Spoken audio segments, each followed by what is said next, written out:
Hello, beautiful human. I am Zach. That is Dan. And we welcome to the studio for the very first time. Thanks for having me, man. Lauren, yeah. Very excited to be here. You give this very chill energy. I appreciate that, man.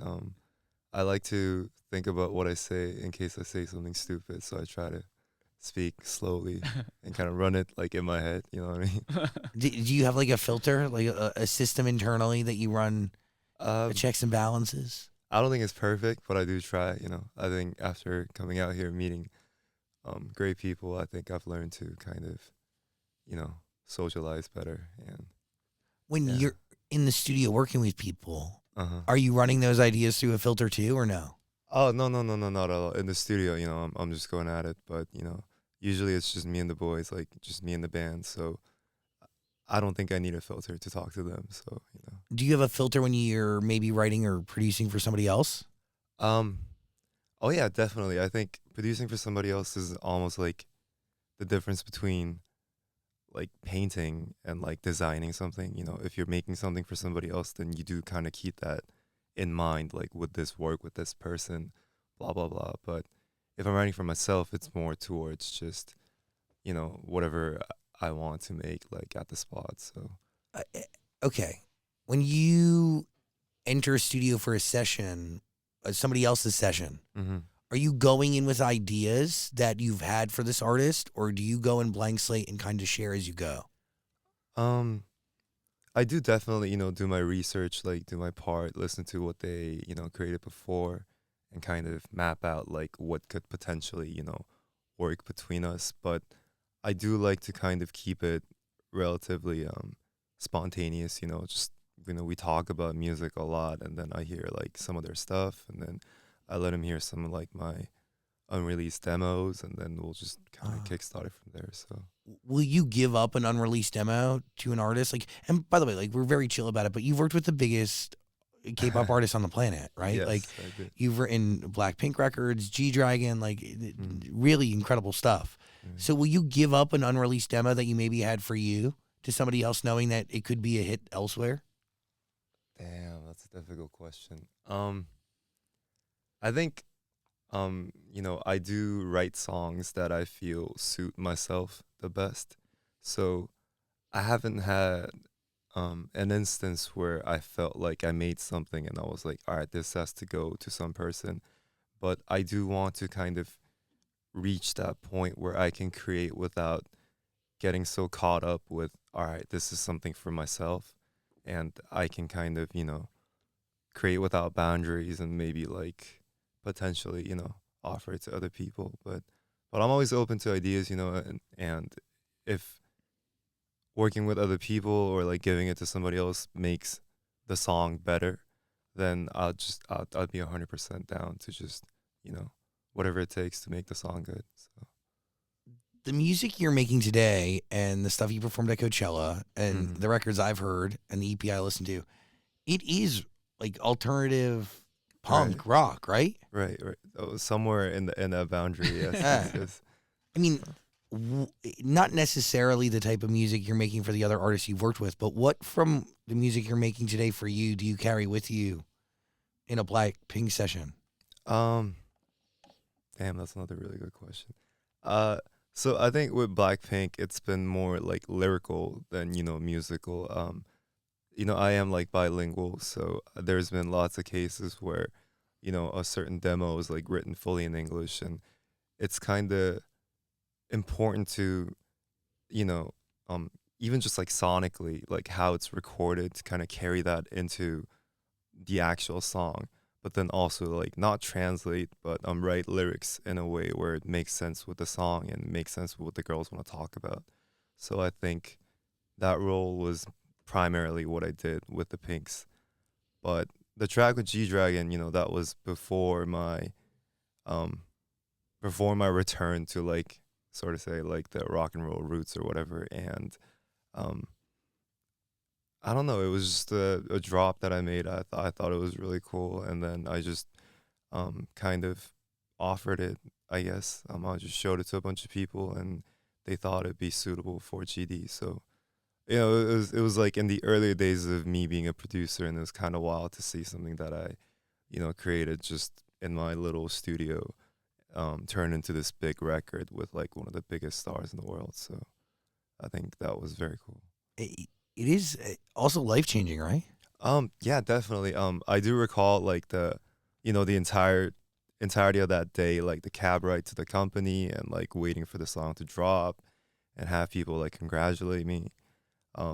There'd be days when I'll just be like in a club or something and the song just comes on and like although no one knows about it, in my head I'm like, I fucking made this, like that was a wild thing, yeah. What is the scene of punk rock like in Korea? I think there's definitely a very strong scene, but it does kind of it takes a good amount of effort to kind of discover it. They're not like hella major. They're not like selling out like the biggest shows. So you do have to be like, you do have to have that love for the culture if you really want to find it. But, um, but yeah, I think there is like a, continuous movement it's just not like above sea level, if you know what I mean. It's Yeah. just kind of moving like underneath. So. Are there any qualities that a K-pop idol and a Korean rock star share?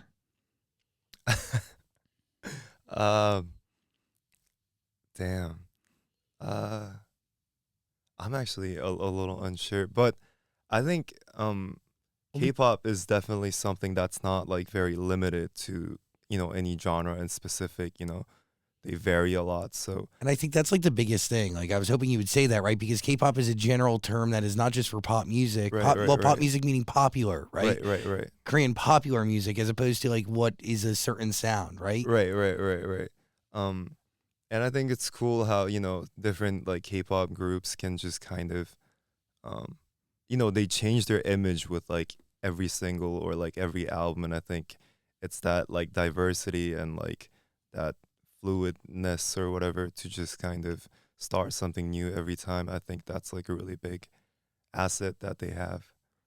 Well, a part of what it means to be in like a K-pop group that makes pure pop music, right? Like there is a level of perfection that needs to be maintained that people are then like kind of into. Mm-hmm. But you can make the case that like with a rock star, Mm-hmm. perfection is like literally drawn in a totally different way, right? Right. But I do have a very like I'm like a control freak. Like I need to control like everything that I create, like every sound, every whatever. Even when it comes down to like the equipment or like lighting on stage, or music videos or like what I wear. I'm very specific as to what I want.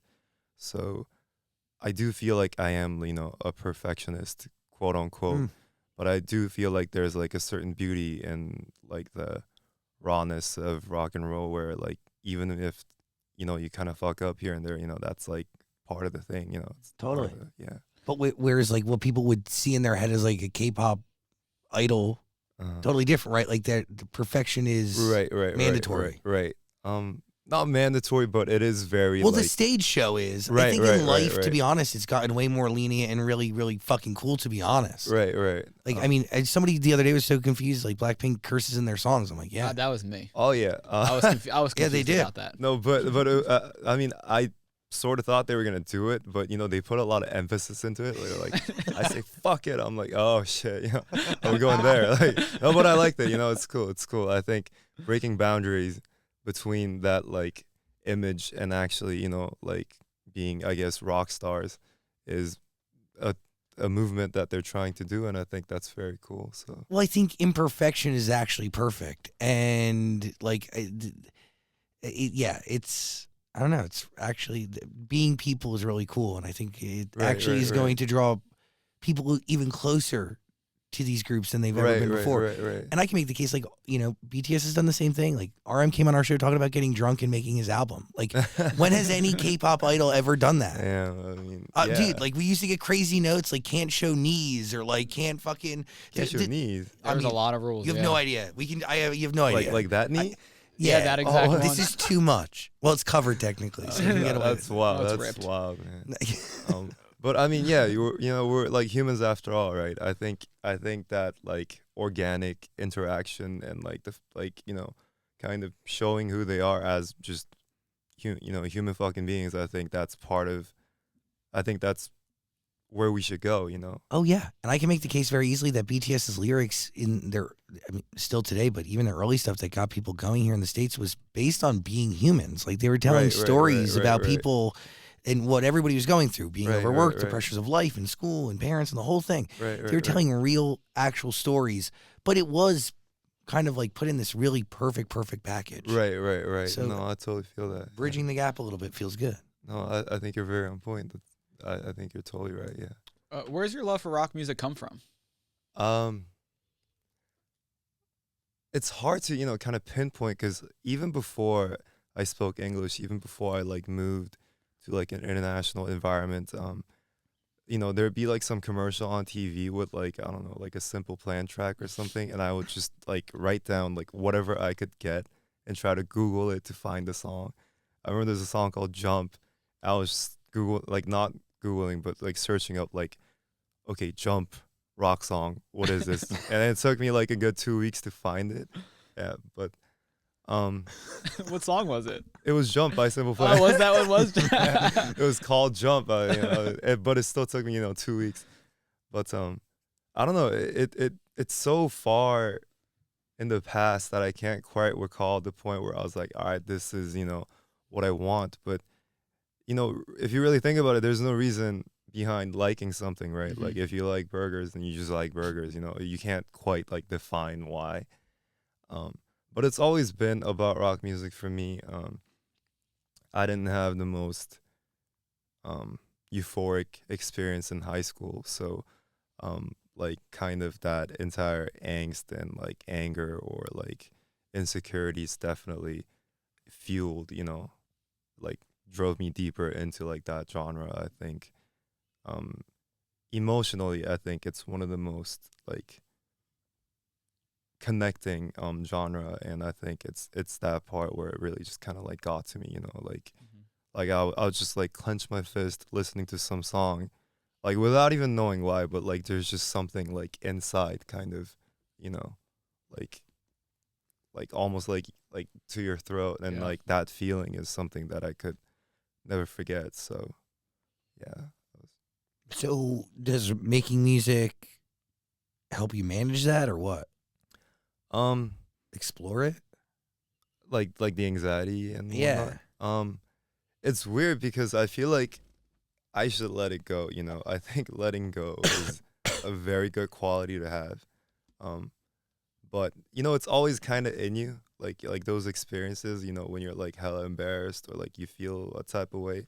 And I spent a very good amount of time feeling like I don't fit in or like feeling pretty worthless about myself. So I think it definitely still inspires me. It keeps me like humble. It makes sure that uh, I'm not trying to impress those guys or whatever, but it does help me feel like what I'm doing is not enough at all, and I think that's a quality that'll help me progress regardless of how far I get. Like the bar would always, the distance between where I want to go and where I am is always going to be the same. So it's, I'm always going to be hungry. I'm always going to be moving. So I think that definitely helps me stay motivated. But isn't there like a balance? Like keep moving the bar. Like what is the purpose to moving the bar? Is it what motivates it? I don't think I, like purposely move it almost, but when you're creating something, especially because up to the album that you heard so far, I've been writing everything myself, and it's very difficult to tell whether you're too hard on yourself or you're not hard on yourself, like enough. I can't tell if I deserve a weekend off or I should be spending every waking minute in the studio. Like it's a very complicated kind of relationship, like with myself.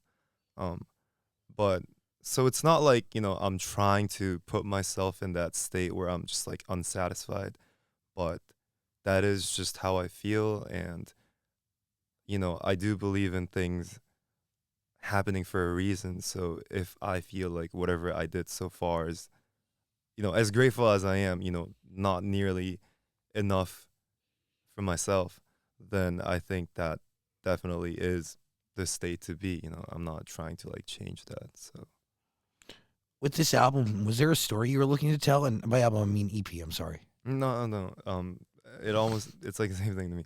Um, yeah, so it wasn't like some people have a very specific like idea for an album, say like Welcome to the Black Parade, right? Where they have one theme, and great album by the way. And it's like it like progresses into this entire like opera. But for the EP, it was more of, I still create very like song by song. So it was just, looking back at what I created, throwing away like 50 demos and, all right, here's the couple that I still like connect with, and here's the couple that I do feel are presentable to the world. And it was just kind of gathering that. So I don't think there's like a specific like idea, sort of say, but the title Put Up a Fight was just kind of a stab at how things are progressing, like the normalities of how things are going. Not that I have a problem with it, but I did want to, stand my ground as to what I feel is like just good music. So, it was that feeling of like almost fighting someone who is going to, like kick the shit out of you, but you're still going down like kicking and screaming, you know what I mean? So, yeah.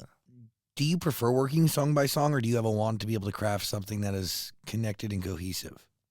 So I'm working on a new album. This is actually going to be an album.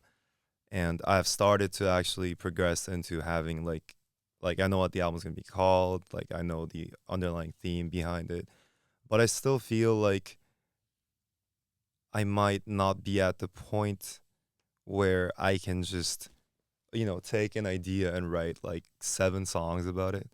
Or maybe this is just the way I create. I can't quite tell, because again, I'm working with myself all the time. But I mean, it is how I progress. Have you so let far. anybody else in? Like, you didn't let anybody in for this EP? So for this EP, I've actually, I had the band, and up to the first EP, what we play so far, I wrote, produced, played all the instruments. Like everything is done by me. That's crazy. But I've been trying to get them more involved, into the process, because I feel like there's a very big gap between playing something that I wrote, and playing something that they wrote themselves as well. Yeah, and made together. Right. Is it hard for you to give up that control though? I still have it, I think, for the majority of the part.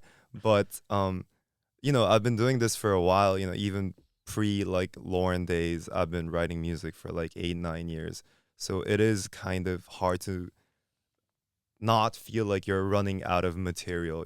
I feel like I'm like running out of. It's like, when you take a toothpaste and you use like the entire thing, Yeah. and you're just like squeezing like you're all right, just one more, man. Like just let's get through the morning, Yeah, but you need inspiration around you too. Right. So I think interacting with the band, because they're so excited, they're at that point where it's like everything is new to them. So I think their excitement as well as like their input into what we create has been very, very good so far. And I've had like so many sessions in LA with all these people that are like phenomenal songwriters and musicians. And I think that just, it was like an entire new world for me, like after such a long time of like solitude and just little studio by myself. I think it was almost like eye-opening to work with other people. So I'm very open to it now. Yeah. Was any of it scary to be vulnerable with people that you don't really know and to share things that you only really kind of, kept with yourself? Definitely. At first, I think at the very first session, I was like hella nervous, like I almost felt like, all right, I hope this guy doesn't think that I'm a piece of shit. So I gotta prove something. I gotta make sure he thinks I am of worth. But as like sessions went on and on, I think I've come to realize like it's not that deep, you know. It's just two people who really like creating music, interacting, and just vibing like organically. Even if we don't like finish a song like that, just the interaction and talking about music and getting that energy from each other, I think that's like part of the magic. So it's been, amazing so far, and I'm getting used to it now. How are you balancing doing stuff for you and then writing for other people? Or are you just focused on you? For the time being, if I'm being honest, I'm pretty focused on myself. I think I definitely need to be at a point where I'm momentarily, at least, satisfied with what I have and what I put out in order for me to really focus on other people. But I do really like to experiment with like genres and stuff. Like, after 7 rock track demos, I do, create like a drop here and there. And sometimes, I forward those to people and maybe they'll like them. But primarily, I'm still focused on myself and the second album. Yeah. Sick. By the way, you can listen to all of Lauren's music on Amazon Music. We're going to put a link in the description below. Thank you, Amazon Music. Do you enjoy making pop music as much as you like making rock music?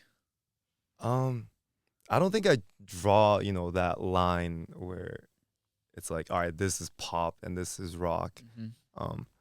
But I think I do. But it's almost like even if I try to write a song that's just more geared towards like a wider audience, so to say, I always end up like, just pulling a guitar and like just all right, here's a fucking hook, and it's like, okay, I can't help myself, like I want a song that's just acoustic, and then it comes to a point where I'm like, all right, maybe just like a kick or a snare, and then it ends up being like this fucking Full-on, yeah. metal song. It's like, all right, I fucked it up again, What kind of reaction does your music get over in Korea? I don't know. I genuinely do not know. I mean, obviously the people that I know are gonna be like, yeah, we love your music album, blah blah blah. But it's been definitely it's been getting more recognized by other people, and I think people see it somewhat refreshing. Yeah. That I'm like getting that deep into like rock music itself, and cross my fingers, hopefully it gets a positive, bigger reaction. But so far, all the feedback that I've gotten, whether it be like from other musicians or just, random people who kind of walk by and there's, like, we love your music, it's been like very humbling to see like, all right, whatever time I spend in the studio by myself is actually, influencing other people. Like, that's a great feeling. So why did you choose to insulate your creative process for so long? So before, I didn't think that a band or rock music was doable by myself. Like, I wasn't too familiar with like sequencers or like modern music production. And afterwards, not a lot of people around me actually, make rock music. And I couldn't find like, I didn't know how to find a band. Like I didn't know if I should put out like an ad, like do you guys, fuck with like the Strokes, like hit me up, man. Like so actually like 2 of my band members, they're just my boys from back home, and I actually taught them like how to play guitar and bass. Wait, what? Yeah, it's wild. That is crazy, actually. There was a music video. It was called All My Friends Are Turning Blue, and I wanted my actual friends to be in it. So they were like miming it at the time. Like they weren't actually playing. I was like, dude, just like headbang and like just pretend like I'll just make them watch like music videos. Like, this is what you have to do. And then 2 of the boys actually stuck around, and they actually really liked it, and they were just practicing, and like they were like, can we just come and hang at the studio and stuff? And it got to the point where I was like, you guys just want to like do this? Like, this is basically a band. Like, this is how bands create it, right? It's like just some friends in like a garage or something, not knowing what they're doing and like progressing into like this thing. So yeah, 2 of my members are actually my boys from back home, and the other 2, they're also like acquaintances. Like, I didn't, hire anyone or anything like that. So it wasn't like I wanted to stay in solitude. It was more like I didn't know how to break out of that Totally. shell. So And it's scary too. yeah, I mean, yeah, it was very frightening at first. Yeah. What's it like for you and your friends to be creating this music at home, not really knowing what you're doing, and now you're on stage at Coachella? It's wild. We had this friends and family show. I don't recall the exact date, but it was like November. Okay, thank you, Peter. And it was for 100 people, and it was literally friends and family. And I remember like shitting myself before the show, like, oh, dude, I'm so nervous. Like, I don't know what. And then it's wild to just think like within months, like, or I have a lot of shows booked in the future. Like I did just play Coachella. Like, Casual. yeah, it's like it progressed so quickly that I can almost like it doesn't quite hit you.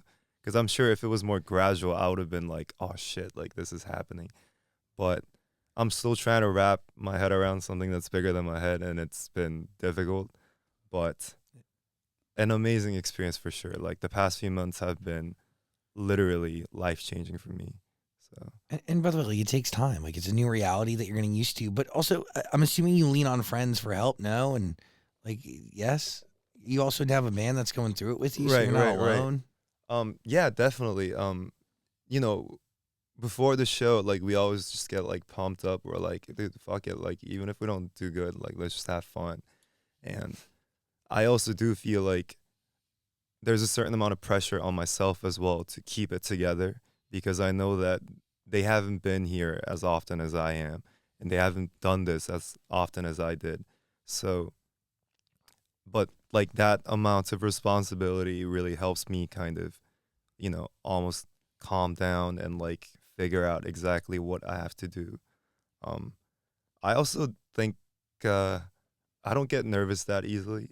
So I think that also helps me kind of, just tell them like it's okay, because some of the boys, like I'm not gonna mention who, but some of them like they just make me worried about them, not myself, but I'm like, dude, you better not, have like a mental breakdown on stage, like yeah. Did your Coachella performance go how you visioned it and wanted it to go? Um, it was amazing. The crowd was amazing. Like the setup was amazing. Everyone was great. We had tons of rehearsals beforehand. Great crew. There were minor technical difficulties here and there, but that is how festivals are, and like everything transitions so quickly. Yeah. So it was, from where I was standing, I still think I had a blast, and I hope people did too. There's always room for improvement, so I think it really helped me kind of pinpoint, all right, so these are the things that we have to work on, and these are the things that I have to work on, like in the future. So I think it was a great experience all in all. Yeah, but I have like Head in the Clouds, New York coming Yeah. up. I have a festival in Taipei, I think. It's called So Wonderful. When is that? I think it's like June 3rd or something like that. Yeah. So definitely more shows coming up, and I think this was a great like stepping stone towards progressing into professionals. Well, I know Landon Barker was on stage with you. Oh, yeah. Do you get to have a conversation with Travis Barker? I did. It was very brief. It just kind of went like, dude, I love you. I'm such a fan. Like I'm shaking. Just can we take a photo? And I love you. And then I just kind of walked out. Like I couldn't hold the conversation. I was like so starstruck. Like Blink-182 growing up. I think my first guitar was like Tom's signature model. It was like the ES335. So seeing him in person, man, like I used to have his drumsticks. Like they're painted whites. Yeah. When you play cymbals, like it paints the cymbals like white. And That's sick. I had like 50 stories to tell, but I didn't. I mean, he's a busy person, and I didn't want to fanboy too hard. So it was like, all right, man, like great to see you. Yeah, just keep doing what you're doing. You guys are amazing. So What do you think of like that whole little setup? Because he produces a lot for a lot of other artists. There's a Oh, lot yeah. going on there. There's like a whole little ecosystem. I think it's amazing. He gives out opportunities to all these artists that he thinks are great, and there's definitely that amount of, I don't even know how to say it. There's that like certain quality that comes with like production with Travis Barker, Yeah. and I think it really opens up new doors for other artists. Like Kenny Hoopla is one of like my favorite rock artists like and the stuff that he did with Travis has been like phenomenal. So I think it's great that he helps out these artists, take like a different route, whether it be production or songwriting. I think it's amazing. Yeah. By the way, again, listen to all of Lauren's music on Amazon Music. There's going to be a link in the description below. What are you thinking, Dan? I think you also helped show a different side of Rosé. I was not expecting you guys to do cover Neck Deep. Oh yeah, That was crazy. Could you tell that was me? Yeah. Well, I was looking online. I was like, oh shit, that is him playing guitar. Yeah. Oh no, the song suggestion was. Oh, like, was that you? Yeah, I was like. Oh, I didn't know. This is a really cool song. What do you think? I was like not gaslighting her, but no, but she really liked the song. Like I didn't force it on her, but Yeah. yeah. I do speak to Rosé and like other girls about like music here and there, and I have a very specific love for a specific genre. So I do kind of show them like this new entire realm where it's like this is like really cool, and they did kind of like fuck with it. So I think it was great that Rosé kind of yeah, I think it's great that she like opened up this entire new like spectrum for like her music and everything else as well. Yeah. By the way, phenomenal, but that is like a special bond, right? That like did form over music, or how did you all meet originally? I met Rosie. So this is weird. Like we were kind of acquaintances. Like we ran into each other here and there. She did this Instagram live thing where I played guitar for her. She covered like The Killers and some other songs, and she really needed a guitarist, in order to prep for that. And I don't know, someone like just told her like, yeah, there's this guy who plays guitar, like you should try him. And so I she like hit me up, and I like met her, and I was like, I mean, I'll do it, of course I'll do it. I'm not very good at guitar though, just like putting it out there. Like I may fuck up, or like you could do like a proper guitarist, but and then we just conversated about music and stuff, but it was a vibe, and I guess, and I thought it was very cool for us to kind of again have that organic thing where it's not we hire someone to just play for us. Like it was like a human interaction. So that's how it went down, and I don't know, it was amazing, and we just became friends like that. Yeah. And you didn't fuck it up. You can't quite tell, but I like in my head I'm like, fuck, I didn't hit that string, but Well, but yeah. I mean, it was cool though because you were playing some Coldplay song and she messed up the piano and you guys just ran it back. Oh yeah, yeah. It was kind of cool to watch you guys just messing around. Yeah. I mean, it's stuff like that, like where we Human. can just like laugh about it and just feel, like again with the imperfection being perfection thing, it's like, oh fuck, yeah, let's just run it again. I think stuff like that is like one of the magical things about music and creation. So it was great. It really is, but also like it is when you bond that with like I don't know, it's really special. It really is. Right, definitely. By the way, again, you got to listen to this EP. Put up a fight, man. Put up a fight. We're gonna put a link in the description below so you can listen to the full thing. What like you talk about moving the bar and having so much more to go, and you have this next album that you're already working on, but this EP is, I feel it like it's new to this world. Are you worried that you're just going to keep moving, and not even like be present, or have you been able to balance that? I think like by moving the bar, it's not necessarily like time. It's more of like a satisfaction type thing where it's like I want to write something like this, and then I get there and I'm already looking at what I want to write in the future, or like I want to play this show, but I'm already looking at what I want to do. It's like I'm not. How can you enjoy what you have if you're always looking at what you want? I don't think I do enjoy myself often, but not that being happy in the present, not that I'm not happy or grateful. I'm very happy and grateful for everything that I did so far and everything that's to come, but it's almost like being somewhat miserable is a way for me to progress, and I've come to kind of be okay with that. It's like I'm not like, all right, like I did this thing, I deserve whatever. It's like like I'm not enough. I gotta go, I gotta move, I gotta work.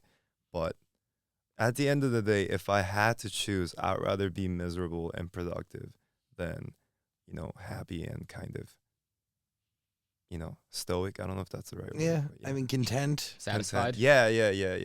I mean, I get that. Even with this show, like we always want to get bigger and better, and how can we take it to the next level? Right, So I right, completely get right. it. I mean, that is, I feel like literally the secret to progression is like Yeah. dissatisfaction. I've always said like content and comfort is crippling and results in, I mean, it's just stationary. It's like happiness, but poison, you know? But there is a way to be happy and still motivated, and I think that's Definitely. the quest that everybody's. Right. Kind of I think on. we're all in search for that. Yeah. Yeah. Yeah, we've only been doing the show for 16 years. Jesus, that's so long. 16 years. That's Yeah. amazing. Yeah. But you guys are, I mean, again, like you guys are still progressing. You guys are still, We stay cool. Yeah, Right, we have a right. long way to go. I am genuinely though surprised how many young people listen to the show. That like, well, it's like weird. Like you have we've been doing this for so long, where so many people come in. They're like, I've been listening to you since I was a kid. right. And some right, people right, have been like listening for 15 years, you know, right, on their right, local radio right. station or whatever. And then there's other people who listen and didn't even know we're on the radio, just listen on or watch on YouTube or Right. TikTok or whatever. And they're like freaking like 15 or 12 or like 13, you know. Yeah. I mean, God. that's amazing. You know, that much. spectrum that you guys are, putting out, I think that's like phenomenal. It's almost like that's like one of the crucial things about making something, right? It's like to hit that, like, not be limited by like a certain amount of people, you know? So, Mhm. No, and being able to make art or create anything with not in a box or with just limitless, no restrictions, you know, Right, zero right. restrictions. Like it is a really special thing. hats off to you guys, man. Well- you guys are amazing. You do the same thing too. You create with no limits, or do you set your own limits? Yeah. I mean, I do try to create without limits, and the few that I put, again, try to get other people to kind of break that comfort zone, that wall for me. Like, you should try this thing, man. And, I had never thought of that before, but, now that someone said it, like, that's an entire new, thing that's in my head now. So You're gonna really enjoy working with people. I love it so far. I cannot wait to work with more people.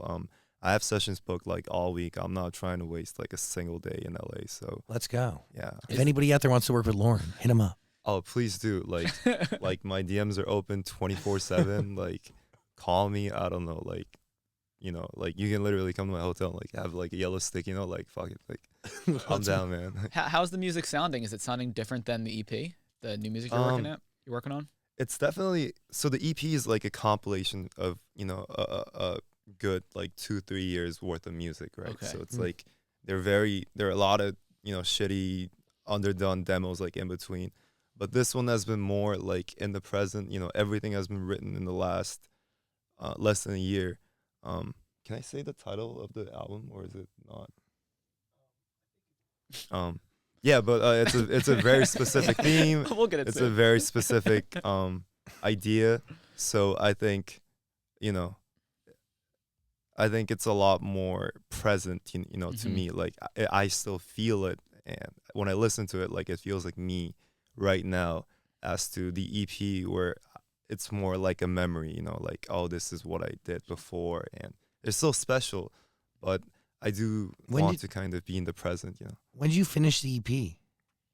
So, oh man, Folks was written actually like 2 years ago, I think. Panic was like a good year and a half. I think Temporary was Whoa. the one that was most recent, but even that's like a year old. And like Sticks and Stones, I can't even remember. What's the other song? Oh, Frown. Also, I can't remember. They're very like, some of them are very distant, if I'm being honest. Yeah, the most growth happens during that time. Yeah. So, wait, sorry. Like growth happens between when you Oh, finish right, it and even for sure, release for it sure. and now, yeah. So I think it's cool that like people can see the progression that I had in music, like, oh, so he did this and then that and then that. But right now I'm just eager to show people what I do now, because there's definitely been changes since the EP and now. When do you want to release some of that? ASAP, man. I'm always like, I'll put it out like tomorrow if I could, but there are like things to like fine tune, and I guess other things that come into the works. But at the end of the day, like if I could do it myself, like album cover next week, and then mix and master. Let's do it. Well, there's going to be a link in the description below so you can be up to date on when he releases music. Also, Head in the Clouds. I don't know if they're sold out or not, but we'll put a link there. Maybe buy some tickets. You're going to be there. Sick. Sorry, what was that? Oh, your day is already sold out. My day is sold out. Oh, damn. Sorry, you can't go. Jokes on jokes. Better luck next time. Watch it on the internet, right? Maybe or something. I don't know. A question I had, I always find it interesting, is why in the lyrics do you do like half Korean, half English? I thought it was cool. Yeah, Oh. it is cool, but like, why do you make those decisions? I think linguistically, you know, like there's that, like certain things in one language just doesn't quite work in another, you know, like especially when they're like metaphors, you know, like, you know, when someone says like break a leg, you know, in Korean that means like literally like break your fucking leg, you know what I mean? So I think it was that. Also, like again with the wider audience thing, I wanted, you know, some Korean people to relate to a certain amount of lyrics and some you know, other people to relate to other parts of the song. But as of now, I have actually pretty much stopped writing in Korean, and the second EP is like fully in English. Not because I don't want to, but it just felt right, you know, like it just sounded right to me, and I find it a little easier to write in English. I think it's more just how I say things is more in tune with English. So it's been, but you know, no like specific thoughts into it. It was really just like, I speak Korean and English, man. I may as well use both, you know. Well, yeah, I was looking at like Folks, and then the other one was Frown, and it looks like the first verse in both those songs is Korean, and then you switch into English. Right. So I didn't know if that was set up like that on purpose or not. Not necessarily on purpose, but it is like how it turned out. So, you know, again, going back to the, all right, fuck it, you know, if that's what it is, then that's what it is. You being able to speak so fluently both languages is really a luxury, right? Like, that's very lucky. I appreciate that, man. I still feel like my English is, you know, getting there. Like, I feel like I have 80% English and like 80% Korean. So I'm not quite that good at either, but I can kind of switch back and forth. But yeah, I think having multiple languages is very a huge thing when it comes to creation, especially because you have like, even if it's the same feeling or same event, you have like almost two different ways to kind of approach it. So I think it's very cool to kind of have that option, you know, if they were to take it. How old were you when you learned English? So I moved to Singapore, but I went to like an American school. Okay. When I was like 13, something like that, and then I picked it up. I didn't know like ABCs when I moved. Like I was at 0. Wow. So, you know, people were talking to me, and I'm just like literally thinking in my head like, I don't know what you're saying. Like body like eat, like fuck off. Like I can't. Like you want to fight me? Like, you know what I mean? Yeah. But and then I graduated. Like it was all through middle school, you know, high school. So I graduated, and by the time I graduated, I think my English was pretty, you know, because I didn't speak a lot of Korean except for when I was back home. So from that point, I can't quite tell which one I'm more comfortable with, but yeah, people ask me that a lot, and like I tell them like, yeah, this is my second time in the States, and they're like, get the fuck out of here. No way, I'm really? like, yeah, this is. Oh shit. My first one was for South by Southwest. I was in Texas, and then I came to LA to do some like work and also sessions. But so this is like South by Southwest, like 2 months ago, like a month ago, 2 months ago. Yeah. That was your first time? That was my first time in the States. No way. So it was wild, like, but it's weird because, you know, I came here, and strangely, like, I feel at home, you know, because I did get that secondhand experience into the States. From the American school or what? Yeah. And culture. Yeah, definitely, you know, and like all the music and like just how people talk and whatnot. It was like VR United States. And then, you know, now that I come, it's like, all right, this is real, you know. Yeah, but people, like, when you consume America solely through culture and like through like a weird lens, you have expectations, and we always let people down. You guys like knocked it out of the park, if I'm being honest. Really? I love it here. I don't think I can say that, like, emphasize that enough. And literally every person that I've interacted with so far, even at a cafe last night, like, the dude was just so cool. Like every bar, like every like bartender's just some guy that I run to the streets. Like I like how people are so open to just conversate. Yeah. And just, I'll just be like walking by and someone would just say like, cool jacket, man. And we can just talk about, like, so what do you do? And, all I'm that. probably hitting on you. I don't know. I don't know, maybe. Yeah, I don't know. I don't like the sound of any of that. No. Nobody's coming up to me and being like, hey, cool jacket. Well, you don't look at him. He's cool, right? Yeah, he's way cooler than I will ever be. I think it was like he was trying to like ask me like, where'd you get it? And I told him like Grailed. So. but yeah, like I like how connected everyone is. I like how easy it is for people to just humanly like interact. I think that was something that I didn't know I could even do, like, because I'm not the most social person really, but I've kind of come to learn that like maybe I am, like, and I really do genuinely enjoy like meeting other people and like hell yeah. So get out there. Yeah, I mean, even with you guys, like this is amazing. No, this is like, by the way, pure conversation, but also like to your point, like sometimes, well, maybe you being social was laying dormant in you the whole time and you just didn't know. Oh yeah, definitely. But like solitude, like entirety of high school, middle school, like elementary school, like I think I ate lunch with someone maybe like 5 times. I was the same way. I get it. Yeah. Yeah, quiet and aloof. Right, like I was eat on the bus, and like you're not supposed to, but I don't want to go to the cafeteria where tables are so big. And if you're eating alone, people like fucking look at you, like they be walking with their food, like, like are you eating by yourself? You're waiting for someone? And I'll be like, fuck, all right, no more lunches for me. Like I did the same thing. Dude, I feel you, man. Dude, like, in high school for 4 years, I ate every lunch in the TV studio. Like it was a part of the TV like class program thing. Dude, I ate all my lunches in the band room.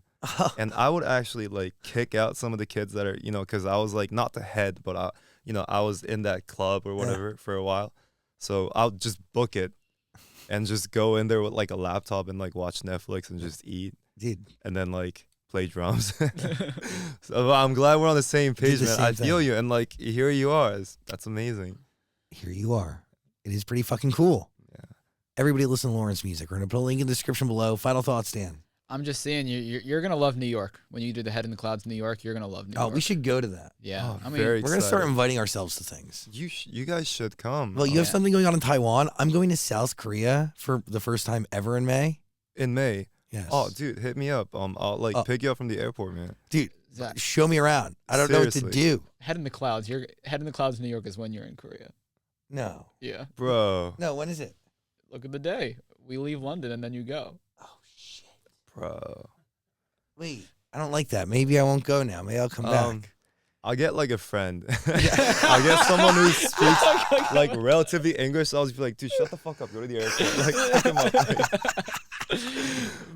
I think wait. You're gonna love New York. You've never been there, right? I can't wait, man. I mean, New York, like the Strokes, like the Ramones, the Ramones, yeah, like so many great bands, and like I can't wait to just get that energy, like. And be a total fucking tourist, and that's absolutely you got to to like the Statue of Liberty, take a fucking selfie. Like, I'm in New York, I swear. But bro, like if you can change the day, no, maybe I will, day, man. Like, yeah, because we got some other friends there. DPR Ian's gonna be there. Oh, we love him. Nikki's gonna be there. We love Nikki. Yeah, we love everybody. Okay, let me take a look and see what I can do. Yeah, man. Because honestly, like I was going from London to Korea, which is a 13-hour flight. Not really a great idea. It's probably easier to go back to New York. So let me TBD. Hell yeah. Seriously though, listen to Lauren's music. Link in the description below. I really appreciate you giving us your time and energy today. No, dude, I appreciate you guys. You guys are amazing. Like, this has been organic. That's a word that I keep coming back to. This has been very like organic, and I appreciate you guys. Thank you. Real recognizes real. We appreciate you. All the way, man. Lauren, everybody. Woo. Thank you guys.